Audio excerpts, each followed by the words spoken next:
Bonjour, nous sommes le jeudi 16 mai 2024 et nous allons parler des pixels Google Pixel 8a, 8 et 8 Pro. On va voir les specs ainsi que les prix et est-ce que le 8a qui vient de sortir officiellement il y a une semaine vaut-il le coup par rapport aux autres et surtout le 8a par rapport au 8 qui est au niveau tarifaire très proche, à quelques dizaines d'euros seulement. Alors là on a le Pixel 8a qui vient de sortir début mai, c'est-à-dire il y a environ une semaine. Et on voit ses specs. Alors, il est 188 grammes. On va comparer le 8A et le 8. Alors, on voit que c'est un 6,1 pouces, donc c'est très compact.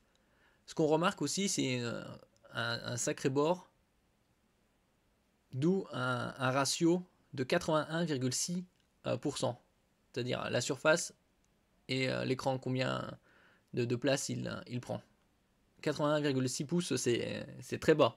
La plupart des smartphones ont un taux qui dépasse les 87, aux alentours de 87-90%, voire plus. Alors là, c'est un 6,1 pouces, donc très compact, au format 20 neuvième, bon ça c'est un peu plus ou moins standard, donc ça donne une densité de pixels de 430, pour une définition de 1080 par 2400, et on voit la protection Gorilla Glass 3. C'est assez bas comme protection, puisque aujourd'hui les plus hautes protections Corning Gorilla c'est du Victus 2, mais ça c'est pour le haut de gamme, très haut de gamme. Ou sinon il y a des Corning Gorilla Glass 5 ou 6. Il a également nano SIM et eSIM, donc une SIM électronique. On va directement comparer au 8. Bon, au niveau du poids, c'est à peu près le même, à 1 gramme près. 6,2 pouces, donc légèrement plus grand. Et on remarque que l'écran prend plus de surface. C'est pour ça qu'on obtient un score de 85,5%, alors que l'autre c'était 81,6%. C'est relativement significatif. Au niveau de la protection, que ce soit Glass Front ou Back, que c'est du Gorilla Glass Victus. Le plus récent, c'est le Gorilla Glass Victus 2, qui est pour les hauts de gamme. Donc ça, c'est bien meilleur que le Gorilla Glass 3. Nano SIM, eSIM, donc identique. Au niveau de la définition, c'est la même, ce qui donne une densité de pixels légèrement inférieure, puisqu'il est un peu plus grand il est plus grand de 0,1 pouce. Et la protection, c'est du Gorilla Glass Victus, face à O3.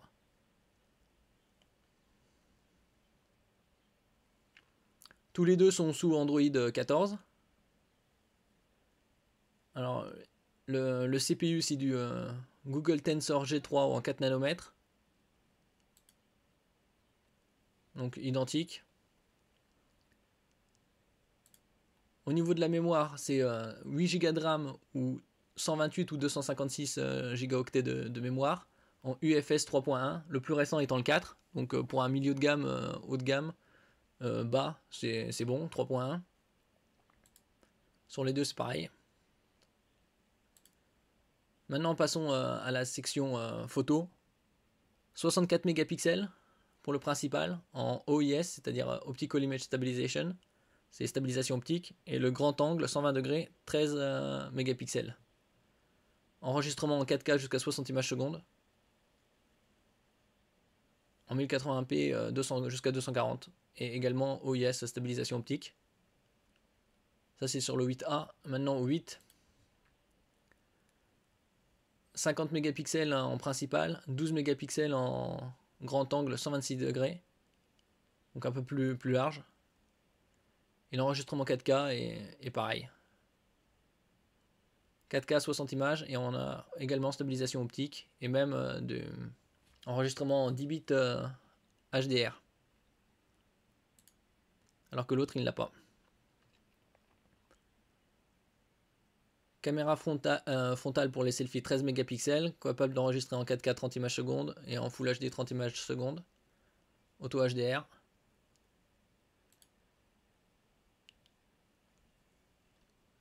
Pour l'autre c'est du 10,5 mégapixels Et c'est les mêmes. Il est légèrement plus performant puisqu'il est 4K 60 images secondes et même Full HD et Full HD 60 images secondes.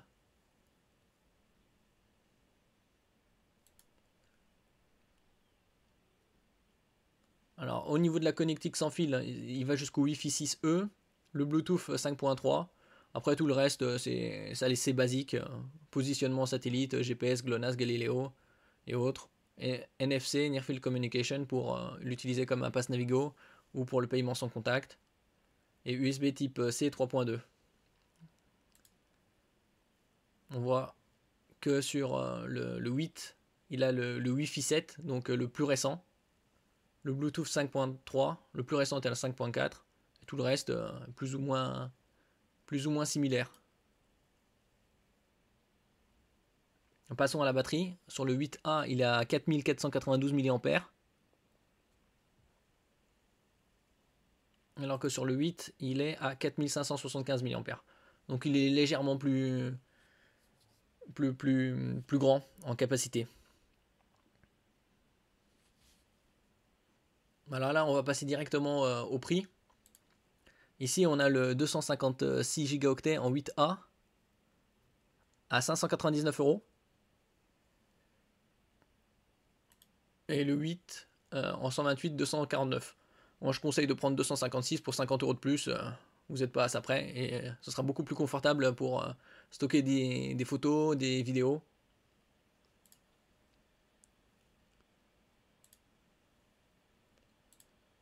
Donc 599 pour le 8A à 256 Go.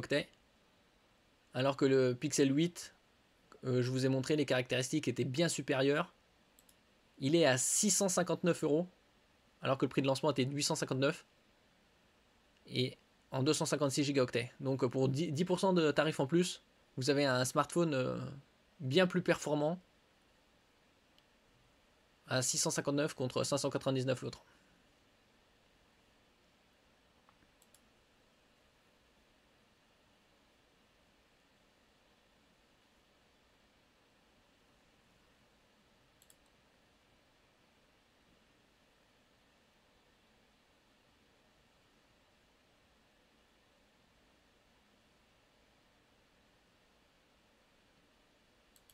Donc oui, le 8, vu que la taille et le poids est le même quasi, à 1 gramme près, la taille d'écran est un peu plus grande et les protections supérieures, puisque c'est du Gorilla Glass Victus, alors que l'autre c'est que du Gorilla Glass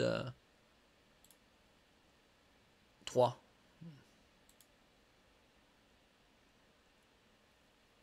Et il n'y a que 60 € de différence pour la même capacité et des caractéristiques bien supérieures. En ce qui concerne le 8 Pro, ça a une taille un peu plus grand puisque c'est du 6,7 pouces avec 12 Go de RAM et une batterie typique des smartphones haut de gamme à 5050 mAh. On voit qu'il est un peu plus, puisque la batterie est plus importante, il est plus lourd, 213 grammes. Concernant la protection Glass Front et Back, c'est du Gorilla Glass Victus 2, donc la plus haute protection par Gorilla Glass. Au niveau de la taille d'écran, c'est du 6,7 pouces, donc plus grand que le 6.1, 6.2 des précédents, avec une définition de 1344 par 2992, au même ratio 29e, et qui donne une densité de pixels de 489 ppi, ou ppp, un point par pouce. Donc ça là c'est du haut de gamme. OLED 120 Hz, LTPO pareil, HDR10+, une luminosité de 1600 nits et jusqu'à un pic de 2400.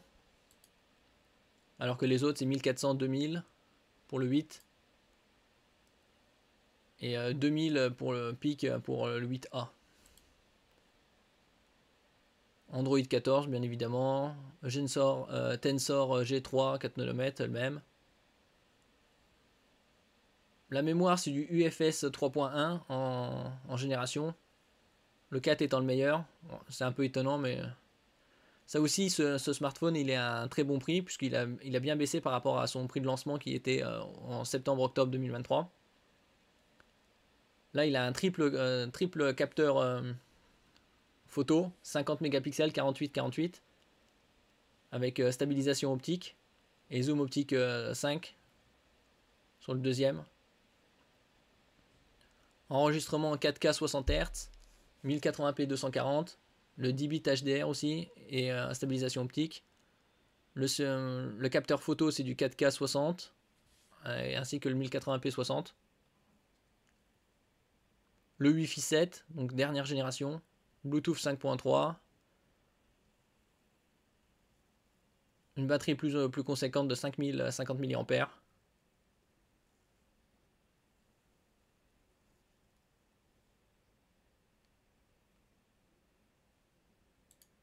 Et celui-là, il est à 909 € actuellement au lieu de 1159.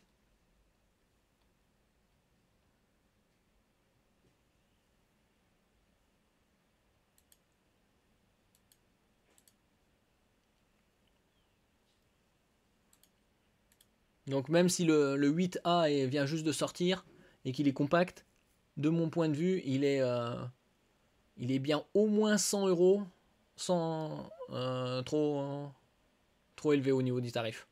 Il devrait être plus dans les 450-500 € que 550-600 €. Surtout comparé à son semblable, le 8.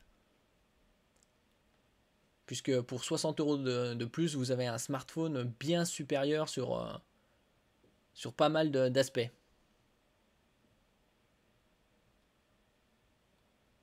Que j'ai cité précédemment.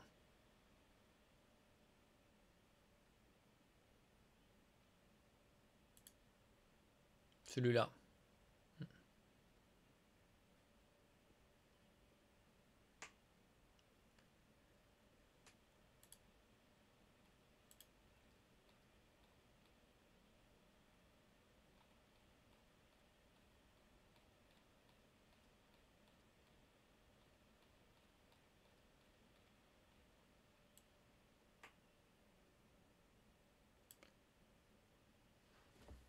Merci pour votre écoute. N'oubliez pas de mettre un j'aime, un commentaire, de partager et de vous abonner à la chaîne. À la prochaine fois.